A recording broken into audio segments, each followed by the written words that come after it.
আইন শৃঙ্খলা রক্ষাকারী বাহিনী 1 নম্বর পুলিশ। বর্তমান পুলিশের যে অবস্থা, সবাই সন্দেহ পোষণ করে তাদের দিয়ে এই নির্বাচন সুষ্ঠুভাবে সম্পন্ন করা সম্ভব হবে কিনা। হ্যাঁ, এই বিষয়ে সবার একটু প্রশ্ন আছে, কারণ পুলিশ বাহিনীর টোটাল মোরালটা এখনো সেই আগের জায়গায় ফেরত আসেনি।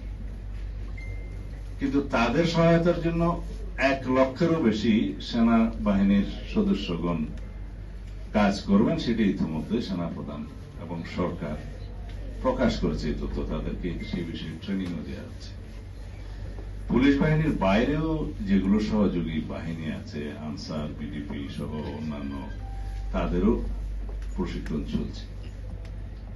কিন্তু আমি যেখানে গুরুত্ব দিতে চাই সেই বিষয়টা হচ্ছে, জনগণ এইবার এত বেশি উদ্গ্রীব হয়ে আছে, উন্মুখ হয়ে আছে একটা সুষ্ঠু নির্বাচনের জন্য। তারাই মূল ভূমিকা পালন করবে। মূলত আইন শৃঙ্খলা রক্ষা বাহিনী হবে গৌণ, মুখ্য ভূমিকা পালন করবে জনগণ। যে এখানে কেউ অনিয়ম করার চেষ্টা করলে জনগণই পাহারা